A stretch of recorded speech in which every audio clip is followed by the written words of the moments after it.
Siblings unlock a suitcase with mysterious contents inside that reveal their parents' dark secret.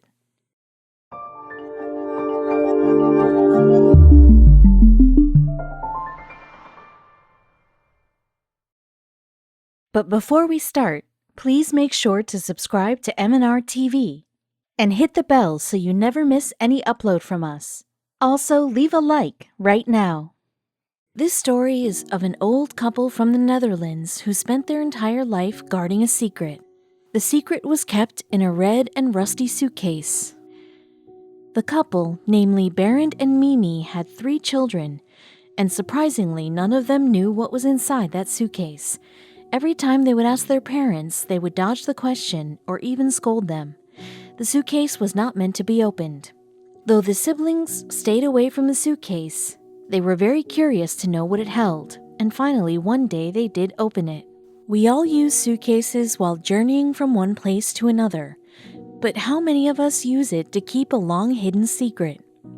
The couple Barend Boers and Mimi Dwinger from Netherlands had the darkest part of their lives concealed inside an old rusty suitcase.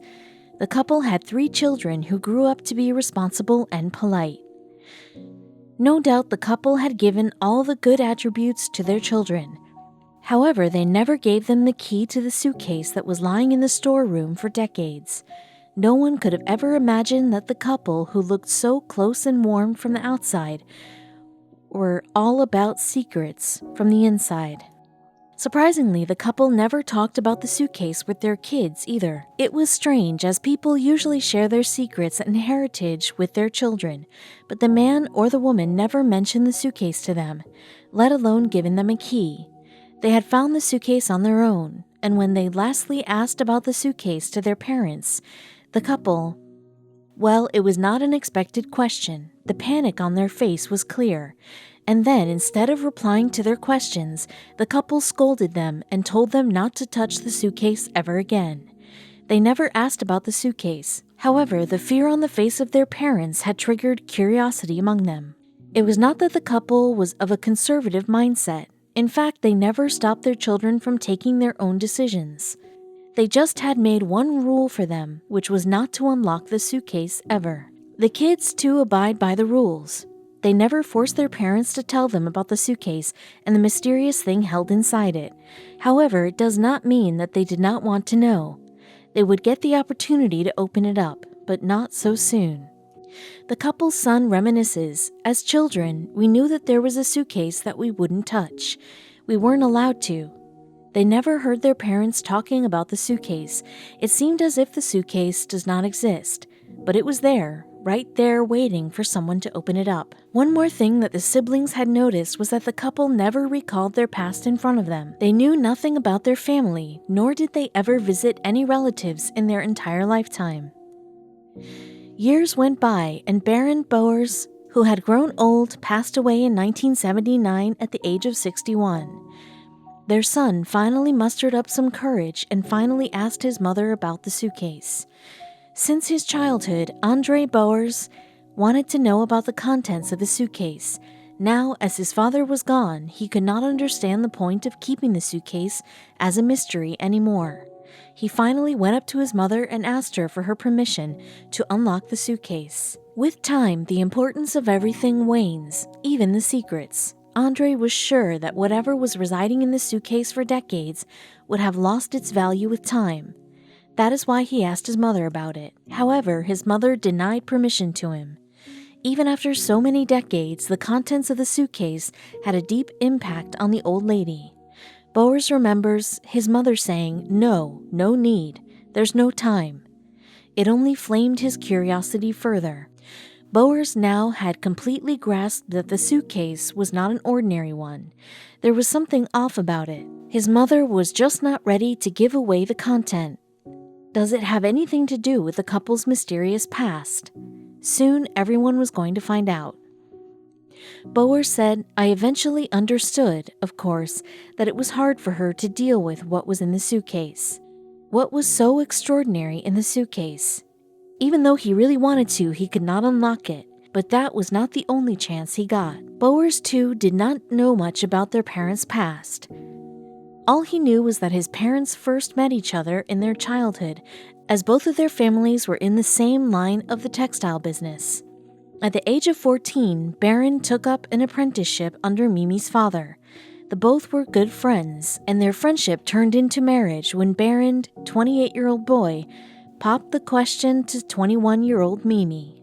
The couple tied the knot at Leeuwarden, Mimi's hometown, in 1939. The nuptials took place in a local synagogue. Thereafter, the married couple got settled down in Amsterdam. However, everything was going to change for the very much in love couple in less than a year. The couple, who was making beautiful memories, got a big blow when Nazis attacked the Netherlands just a year after their marriage. However, the couple managed to escape the Holocaust. All their dreams shattered when Nazis nabbed and incarcerated Mimi. According to the usual order, the woman would have to be taken to the concentration camp. However, Barend did not let that happen. He managed to get her out of that. He may have been assisted by the Dutch underground. He may have paid money to have her freed. I don't know, Bowers believes. They did not have much time. The couple ran through Belgium, France, and Spain to escape the Holocaust. Lastly, they ended up at Jamaica in a camp established for Dutch Jewish refugees. They stayed there for a while. After some time, Barend flew to Canada to participate in the war alongside Dutch battalion. He was given proper training before that, and once the man got fully trained, he was sent to England, where he took on the enemies in the war. The man managed to survive the war and made a return to the Netherlands, only to get tragic news. He learned that all his brothers had been murdered brutally while he was away. Fortunately, his mother managed to survive by hiding inside a closet for 3 years. But did it all have anything to do with the suitcase? It was on May 5, 1945. Barend's wife was staying in England. She had moved to the country a year after coming to Jamaica. Barend mailed her a telegram asking her to return. In the letter, he wrote, "Holland is liberated. You can return." Mimi came back to Amsterdam, and the duo restarted their life together. Barend re-established his family textile factory and worked towards its growth, whereas Mimi focused on nurturing her family. Strangely, from their good times to the bad times, they did not leave their suitcase. And now, even after decades, many things had changed, but the suitcase and its content remained the same. In 2007, Mimi said goodbye to the world. The woman passed away right before her 91st birthday. Both of them had gone, leaving behind the mysterious suitcase that they had prohibited their children from touching. So what was going to happen with that suitcase now? Bowers and his siblings finally decided to unravel this mystery. The suitcase was still inside the storeroom, covered with a thick layer of dust. The suitcase was giving away its enigmatic vibes. They unlocked it and saw. No need to say the suitcase had a lot of things inside it. Both among them, there was one thing that made them drop whatever they were holding in their hands. Now it was very clear why their parents never spoke to them about the suitcase. To begin with, the suitcase was full of letters, records, and war medals, most probably earned by their father during his stint in the military. They put it out and went through each and everything. However, there was nothing in those documents or letters that needed to be kept a secret, but their doubts soon dissipated when they reached the bottom of the suitcase. Bowers remembers vividly on the bottom of the suitcase, "I found little boxes that had the name Kodak written on them. It was a video having April 18, 1939 scribbled on it. The video was 8mm.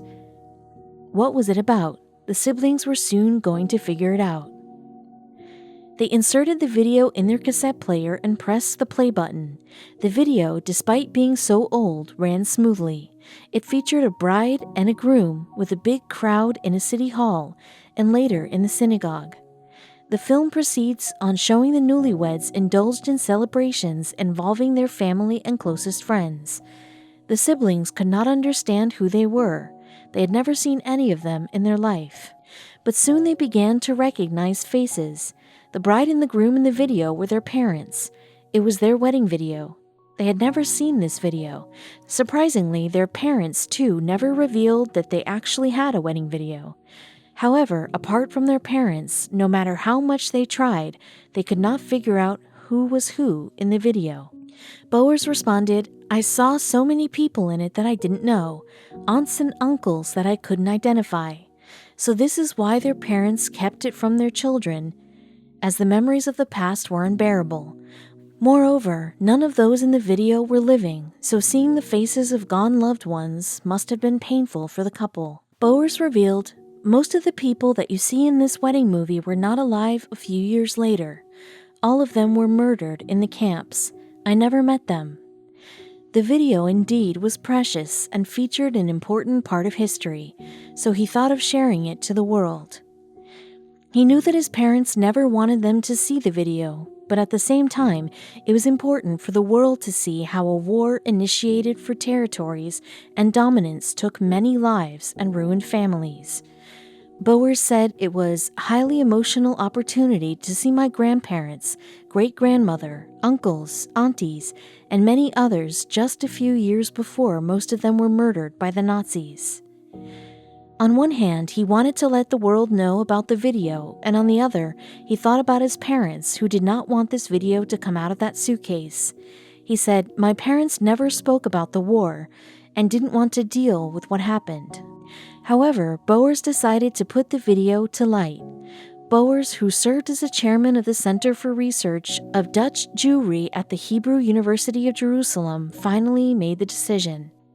Bowers put the video on YouTube and also shared it with the film archive of the province at Friesland's staff. Bowers explains their reaction. They fell off their chairs. They had been looking for years for documentation of the life of the local Jewish community and had reconciled themselves to the fact that it didn't exist. Frisian Film Archives archivist Sid Wiersma said, "For decades we've been looking for footage from the Jewish community before the war, and now here it is." The film not only depicts life before the war, but more than that, it offers hope.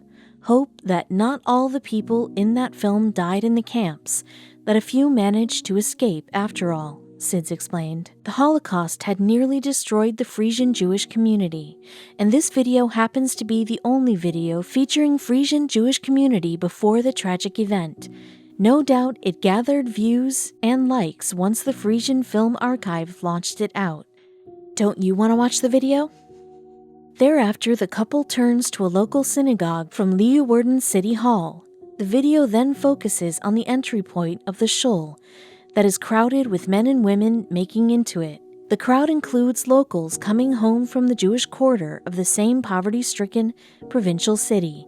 They all have gathered to witness the affair. The bride had two brothers, and both of them were pilots. The one who served in the British Army can be seen in the video, whereas the other one who worked for the Dutch Army was always taking a flight course. And soon the video began capturing the interior of the synagogue. The synagogue is thronged with wedding guests. Abraham Solomon Levinson is the region's chief rabbi officiate. The man is donning a black hexagonal hat.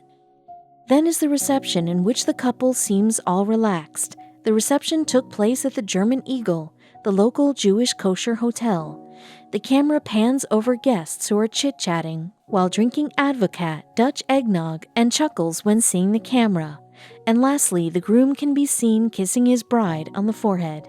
The couple and the guests had no idea at the time that their life is going to change, and in many cases is going to end in a matter of a year. It is heartbreaking to see innocent lives becoming a scapegoat in a war. So this is how an important part of history came to light. The couple who managed to keep the video secret had no idea what they were keeping from the world.